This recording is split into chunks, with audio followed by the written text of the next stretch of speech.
You know, because China and the United States can together solve all of the problems of the world. And in the face of winds, waves, and challenges, you and I, at the helm of China-US relations, should stay the right course and ensure the steady sailing forward of the giant ship of China-US relations. But overall, I guess on the scale of from 0 to 10, with 10 being the best, I would say the meeting was a 12. For all the hype of a breakthrough surrounding the meeting between President Xi and President Trump, it was closer to a truce than an outright or even a durable peace. President Trump was posting characteristically bullish going into the meeting, with the last post just minutes before meeting President Xi, saying that the G2 will be convening shortly. He opened the meeting with Xi, describing him as a great friend of mine and a distinguished and respected president. And he left the meeting saying that on a scale of 1 to 10, the meeting with Xi was 12. Trump and Xi standing together projected a return to what some analysts are calling competitive coexistence. And that G2 comment by Trump revives a term that symbolizes a shared global leadership, which was coined in 2005 by the US economist Fred Bergsten to describe a world that was going to be led jointly by Washington and Beijing. Now, that description has always been pushed back by China, by the way, most explicitly in 2009 by then Chinese Premier Wen Jiabao, saying that it did not align with China's peaceful diplomatic principles.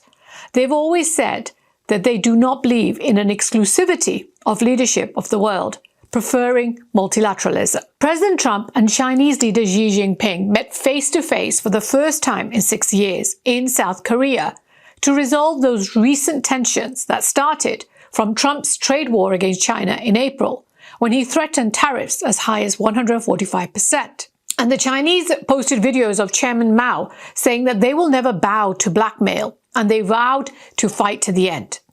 The two leaders last met in person in 2019 when they held an 80-minute lunch on the sidelines of a group of 20 meeting in Osaka, Japan. Now, at that time as well, it was to resolve trade issues. Now, apart from the measures that they've agreed so far, more importantly, the two leaders will be meeting again, with President Trump to go to China in April next year, followed by a reciprocal visit from President Xi later that year.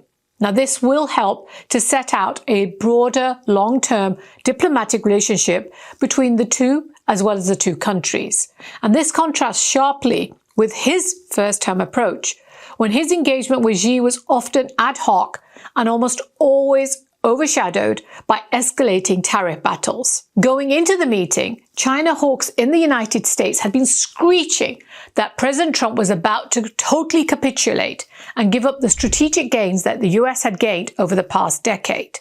So they're not going to be happy with the outcome this time round, and they will no doubt be planning how to take it off track. The first Trump presidency put the United States and China on a pathway towards long-term, unquestionable competition. It was a full-on Graham Allison's Thucydides dynamic of the competition between a rising power versus the established power. Between 2018 and 20, Trump initiated a trade war, which was a textbook response with tariffs, tech bans, and economic decoupling measures, which was aimed to halt or slow China, the rising power's ascent.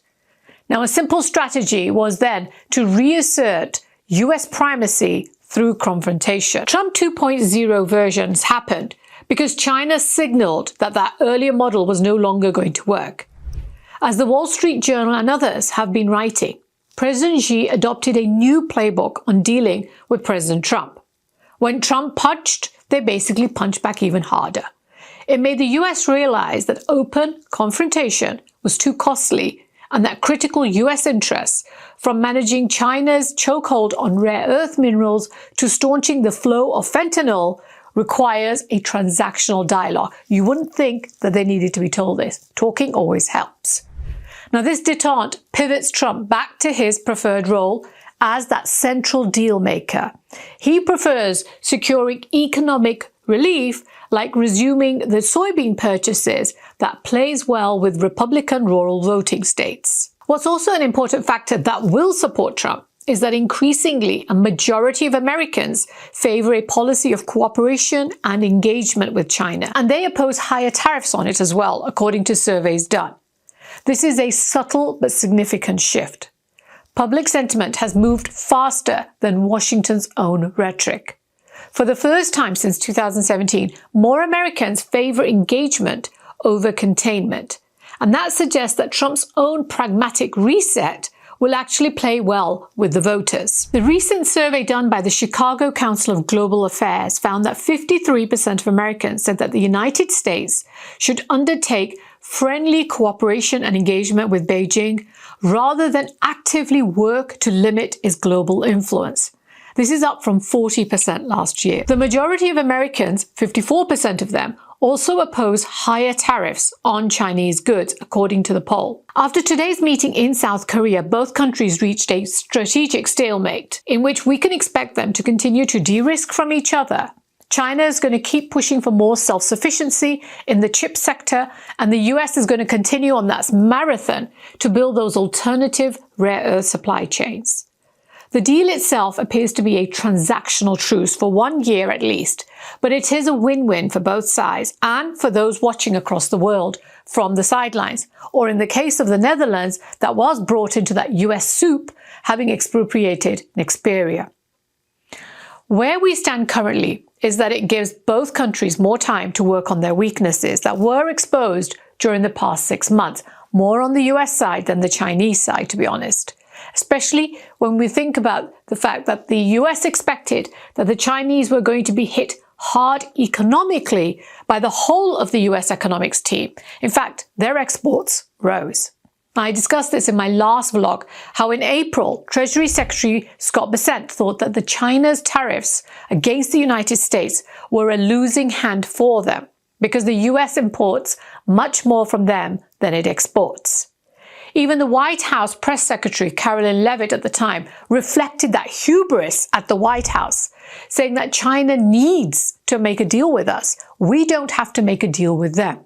China wants what we have, the American consumer. The latest 100% tariffs threat by Trump that was due to go into play on November the 1st has officially been taken off the table, and that was expected by everyone, including the market, so there's no surprise there.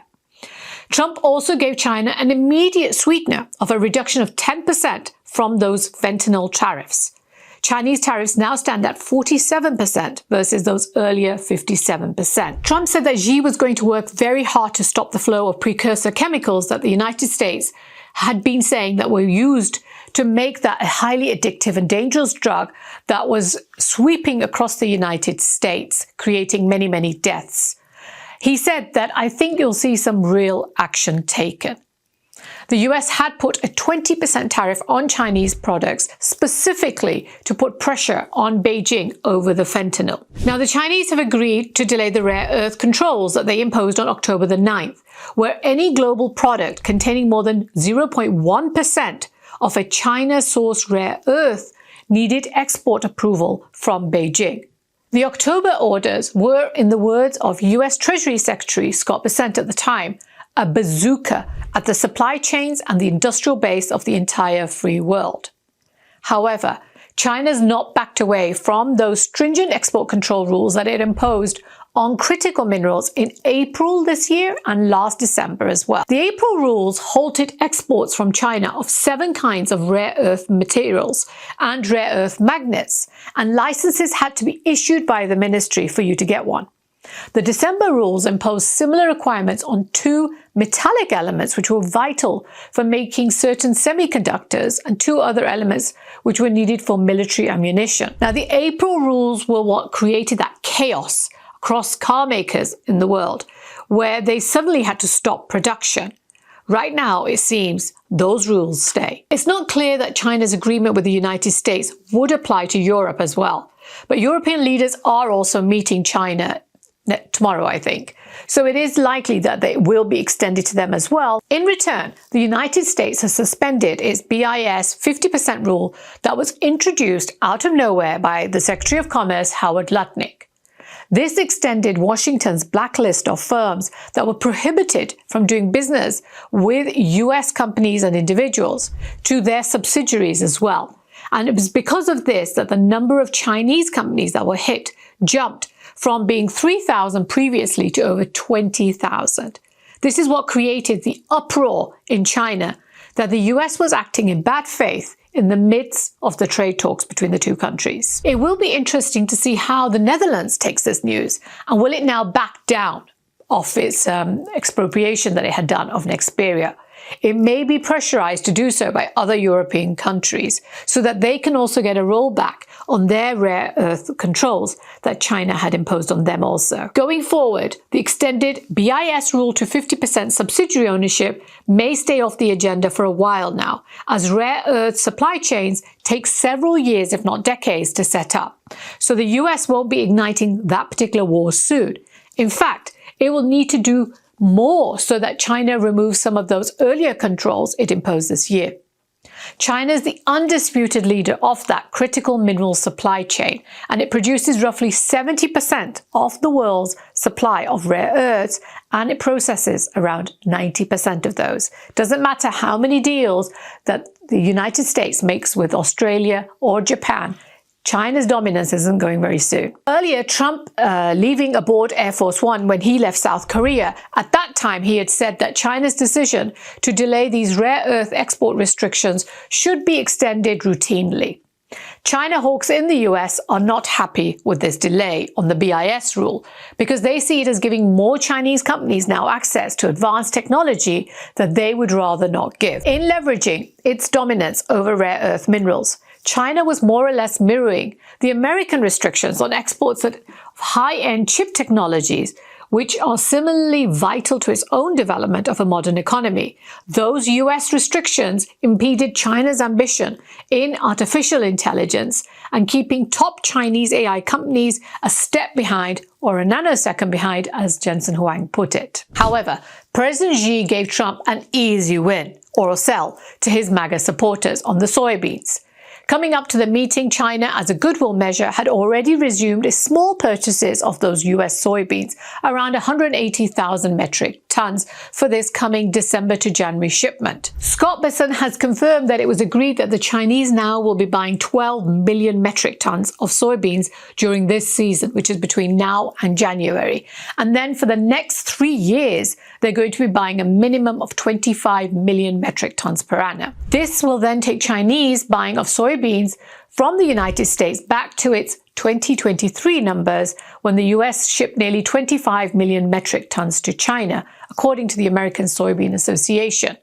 China's been amongst the top buyers of US soybeans, accounting for around 45% of its exports for several years now. Both countries put on hold for 1 year those higher port fees, which the US placed on Chinese-linked vessels as part of its broader push to curb China's dominance in global shipbuilding. And it prompted similar duties from Beijing as well. In 2024, Chinese shipyards completed around 53% of the global commercial shipbuilding. Now, this compares to around 28% for South Korea and 12% for Japan. US shipyards accounted for less than 1% of global output. President Donald Trump has signed an executive order earlier in April, which he vowed to revitalize the American shipbuilding. And he just signed that deal with South Korea for them to spend $150 billion to help the United States to rebuild that industry. China buying US chips from Nvidia came up in the discussion, but when Trump was asked if he's going to allow Nvidia's new Blackwell AI chip to be sold to China, he said, well, we're not talking about the Blackwell yet. But a lot of chips, a lot of chips, and that's good for us. The Blackwell B30A chip is a new product by Nvidia to replace the H20, which China no longer wants.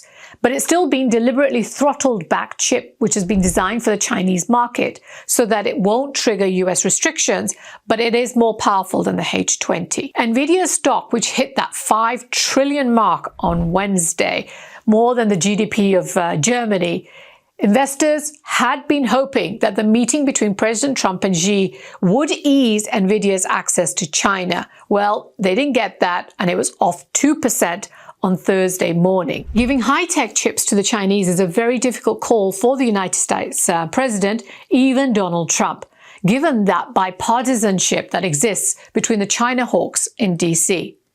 And despite any arguments that Jensen Huang may have made about the importance of seeking Nvidia chips to ensure that the adoption of the American stack ecosystem occurred in the world, including China. But he does have Trump's ear, so you never know. Maybe something will pop up in the days and weeks ahead when there's less focus on the US-China relationship. Trump and Xi are also expected to sign off on the details of a deal to allow TikTok to continue to operate in the US, according to Treasury Secretary Scott Bessent. He had earlier promised that the two leaders would consummate that transaction at the meeting.